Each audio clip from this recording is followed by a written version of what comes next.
primary road connecting Matatiele to Ugie is the R56. This route offers scenic views of the Eastern Cape's countryside, characterized by rolling hills, grasslands, and occasional patches of forest. After a journey of some 75 kilometers, you'll arrive in Ugie, situated in a picturesque setting, surrounded by hills and greenery.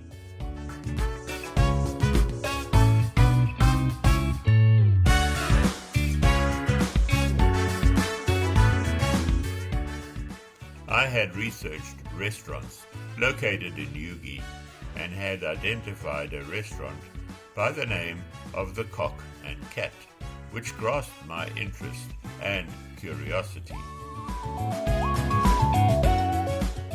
On arrival, they recommended that we move our bikes into their backyard for safety and security reasons, which we gratefully accepted, with all our luggage and equipment secured to our bikes.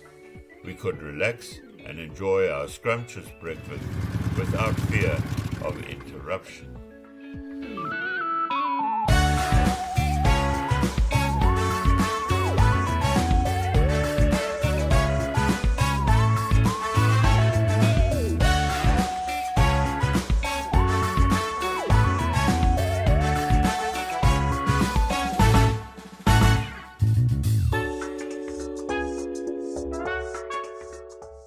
The Cock and Cat was in fact also a bed and breakfast, which we could commit to memory for future reference.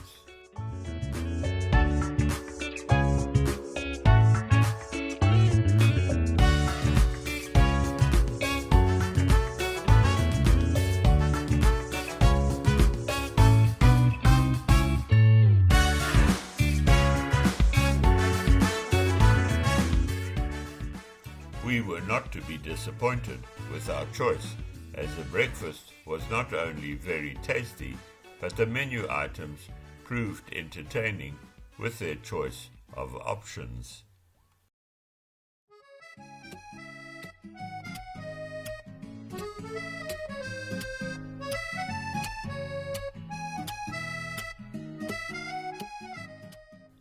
The restaurant just had so much character, with numerous interesting tasty treats and souvenirs to take along with us as a reminder of our out-of-the-ordinary experience.